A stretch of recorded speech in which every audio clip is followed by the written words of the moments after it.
Hello students, how are you? Students, now I am going to teach you about business risk. Students, हम यहाँ पे आज business risk के बारे में जानेंगे। बिजनेस रिस्क क्या होता है? देखिए students, the term business risk refers to the possibility of inadequate profit और even losses due to uncertainties और अनएक्सपेक्टेड इवेंट्स। देखिए स्टूडेंट्स, क्या होता है, जो बिजनेस रिस्क होता है ये क्या होता है कि हमारा कभी भी कोई भी अनसर्टेनिटी या अनएक्सपेक्टेड इवेंट की वजह से जो लॉस होता है और उसकी वजह से जो हमें कम प्रॉफिट मिलता है, इनएडिकेट प्रॉफिट मिलता है, उसे हम बिजनेस रिस्क कहते हैं। अनसर्टेनिटी, अनएक्सपेक्टेड इवेंट क्या होते हैं स्टूडेंट? जैसे किसी बाढ़ का आ जाना, फैशन का आउट हो जाना। तो इस तरीके से क्या होते हैं, ये अनसर्टेनिटी और अनएक्सपेक्टेड इवेंट होते हैं। यहाँ पे एग्जांपल दिया हुआ है, एग्जांपल को पढ़ के हम और अच्छे से जानेंगे। और example, demand for a particular product में decline due to change in taste and preference of consumers और ड्यू टू इंक्रीज कंपटीशन। देखिए यहाँ इसने बताया है कि जो कस्टमर का टेस्ट होता है, प्रेफरेंस होता है, कस्टमर इनमें क्या करता है, चेंजेस कर देता है। तो उसकी वजह से क्या होता है, जो प्रोडक्ट की जो डिमांड होती है, प्रोडक्ट की जो डिमांड होती है वो क्या हो जाती है, डेक्लाइन हो जाती है, गिर जाती है। तो इसके कारण बिजनेस रिस्क होता है।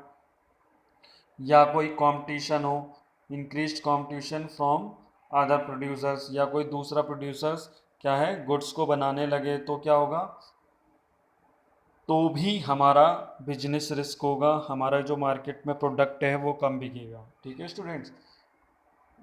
Decrease in demand will result in lesser sales and profits.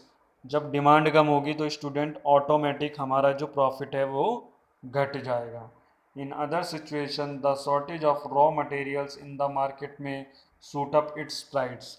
कई बार क्या होता है, अगर हमें मार्केट से क्या है, रॉ मटेरियल जो कच्चा माल होता है, जब हम प्रोडक्शन करते हैं तो कोई भी हम पहले रॉ मटेरियल लेते हैं, फिर उससे हम फिनिश्ड गुड्स तैयार करते हैं। फिनिश्ड गुड्स वो गुड्स होते हैं जिन्हें हम मार्केट में सेल करते हैं। रॉ मटेरियल वो गुड्स होते हैं जिनसे हम किसी भी प्रोडक्ट को बनाते हैं।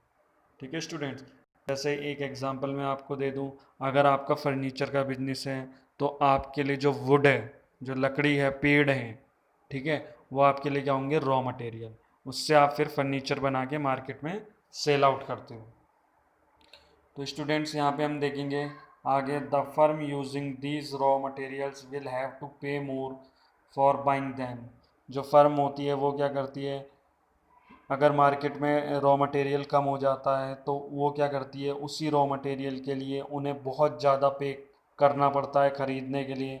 जिससे रिज़ल्ट क्या होगा, जब वो मार्केट में वस्तुएं आएंगी, प्रोडक्ट आएंगे, जब आप रॉ मटेरियल ही महंगा बेचोगे तो कॉस्ट ऑफ प्रोडक्शन में इंक्रीज, कॉस्ट ऑफ प्रोडक्शन क्या होगी, बढ़ जाएगी। जब रॉ मटेरियल आप महंगा खरीदोगे तो जब आप उस गुड्स से कोई प्रोडक्ट बनाओगे तो क्या होगा, आपका जो प्रोडक्ट की कॉस्ट है वो बढ़ जाएगी स्टूडेंट्स। और क्या होगा, जब आप मार्केट में उसे बेचोगे तो आपको जो प्रॉफिट होगा वो आपका घट जाएगा, क्योंकि आप जो रेट है उसे अगर आप महंगा करोगे तो कस्टमर उसे खरीदेगा नहीं, दूसरी कंपनी का खरीदेगा।